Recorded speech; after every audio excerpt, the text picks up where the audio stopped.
Mr. President, we want to say to you, we fully support you on your posture when it comes to international relations. Your support for Palestine, the people of Western Sahara, South Sudan, and the people of Cuba.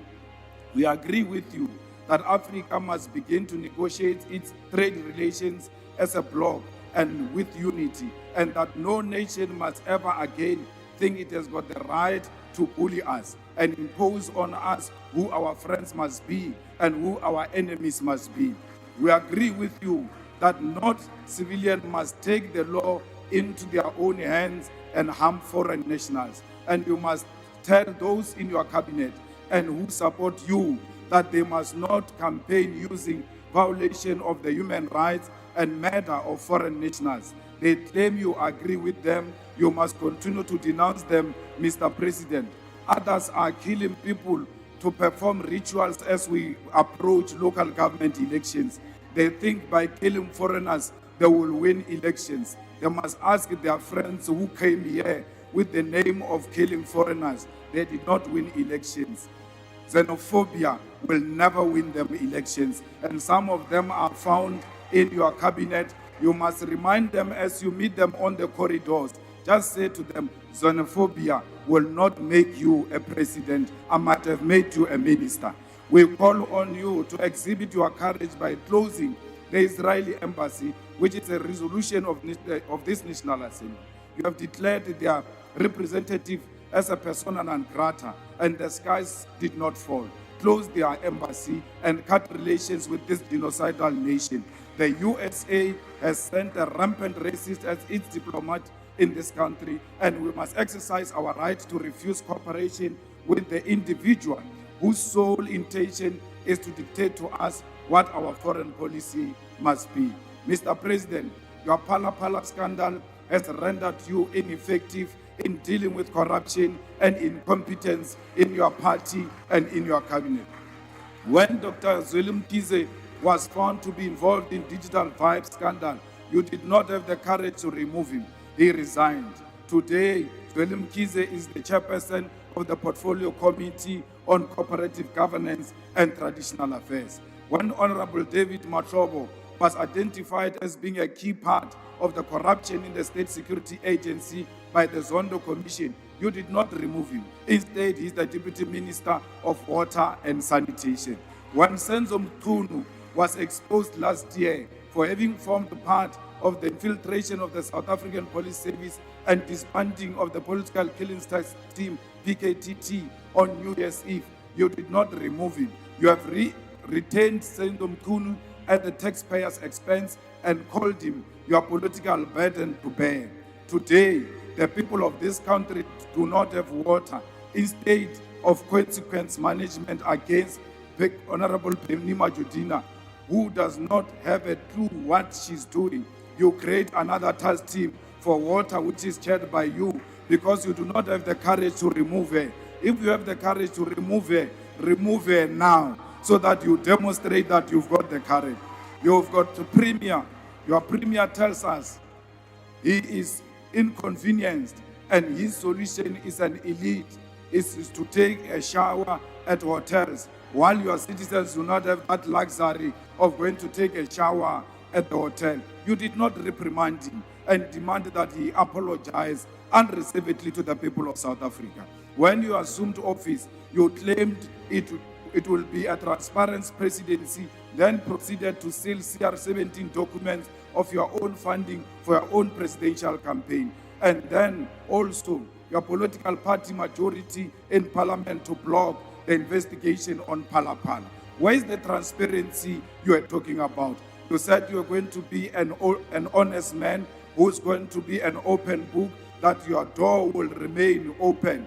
And today, your door remain closed. You even put butler doors to make sure no one accesses you and the documents that are attributed to corruption. Let me reassure you, Mr. President, as long as the EFF is still alive and in this parliament, Pala will never die. Thank you very much. Thank you very much, Chairperson of the NCOP, President of the Republic of South Africa, the people of South Africa, Mr. President, we warned you 8 years ago that the Oppenheimers and the Ruperts will neutralize you, and your legacy will be that you auctioned our country and its strategic asset to the highest bidder. You did not heed our warning. You have auctioned our sovereignty to asset management companies such as BlackRock, which is why you have praised for the growth of the JSE. You auctioned our country by selling our port, our railway, our energy generation capacity to the private sector. And now you want to do same with water. You do not take responsibility for creating jobs. You do not take responsibility for fighting crime. You do not take responsibility for infrastructure development. And you do not take responsibility for growing our economy. There is no sign of any infrastructure of a bullet train, that there are no design plans of a smart city, and there is not even a curriculum for an institution of higher learning in Ikuruleni as you have promised. You asked us to send you to Mamina, and we made a mistake, we send you. And as your term of office come to an end, you have nothing to show for it. Under your term, crime is out of control, and your deployment of the army is the last resort. You are admitting that you have failed to fight crime. The people of Gauteng have been terrorized for too long by the so-called Zamazamas, and on the deployment of the army, we have no choice but to support you because you have destroyed law enforcement capacity.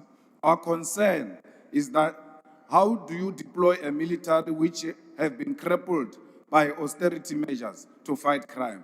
Because we know that our military is understrained and under-resourced and has been humiliated in war zones abroad. And how do you intend to ensure they can fight crime domestically? Additionally, we have warned you before that the army is combat trained and is not trained to enforce laws on civilians. The scale of crime in our country cannot be dealt with by the army alone, because crime is a national crisis and a social crisis. If you do not resolve the challenges of unemployment, the challenge of alcohol and substance abuse, and the high dropout rates of the youth from schools, then crime will be a permanent feature in our society. Crime in South Africa is organized through drug syndicate, protection fee rings, sex trafficking rings, and gangs. It has infiltrated all forms of government, and putting guns in the streets alone will not resolve this crisis. Mr. President, the rot in our criminal justice system begins with your political party, which has factionalized law enforcement and intelligence on the basis of who emerges in your conferences. The biggest syndicate is the political party you are leading, Mr. President. Mr. President, subjectively, this government has done nothing to grow this economy or to strengthen our currency. Let us take this opportunity to remind you of your own commitments. Last year, on this same platform, you committed to grow the economy by 3% through infrastructure investment, structural reforms, and inclusive growth and employment. You no longer speak of this figure, and National Treasury itself predicts economic growth at 1.5% and will most likely reverse this projection down as the year progresses, because that is their tradition. You speak of the achievement of a budget surplus as a positive economic indicator, but it is more of an indication that you are implementing austerity and spending less on saving the needs of the country. Why will you be proud of a budget surplus in a country with massive unemployment, collapsing municipal infrastructure, and poverty, which is leading the death of children in the Eastern Cape? You are proud when it comes to EPWP jobs is something you should be ashamed of and not mention at this level of governance. Those are temporary jobs which are used to secure income for volunteers of your political party. It is slaves jobs with no security, because you cannot secure a car or a home with an EPWP job. Mr. President, the electricity crisis in South Africa is far from over. the mistake you are making on declaring an end to the least country. Now that the people of Sandest no longer experience electricity outage, you no longer view it as a crisis, forgetting the people of Soweto, Mdantsane, Seshego, and Ditsobotla. You have given load shedding a new name, and that new name is load reduction. On top of that, you have lost control of the pricing regime of electricity, and NERSA is pronouncing an increase in the cost of electricity every few months. Your municipalities do not have an idea of the infrastructure they are seized with governing. It does not matter how many billions of rands you give them to revive water infrastructure. The fact of the matter is your minister and your mayors do not have the town planning, do not know the town planning of where water infrastructure begins and where it ends. This is why they respond to burst pipes and leakages as they happen and run after one pipe to the other. In Ekurhuleni, we have an MMC of water of the EFF, Tembi Msani, and sanitation, who is managing a water infrastructure there and has been declared as a water champion. When your minister was running around complaining about water, our MMC of water in Ekurhuleni was given an award the same week and declared a water champion. Instead of benchmarking from the DA, which struggles to provide clean water to people of the city in this township, go and benchmark from the EFF department there in Ekurhuleni on how to fix the water crisis.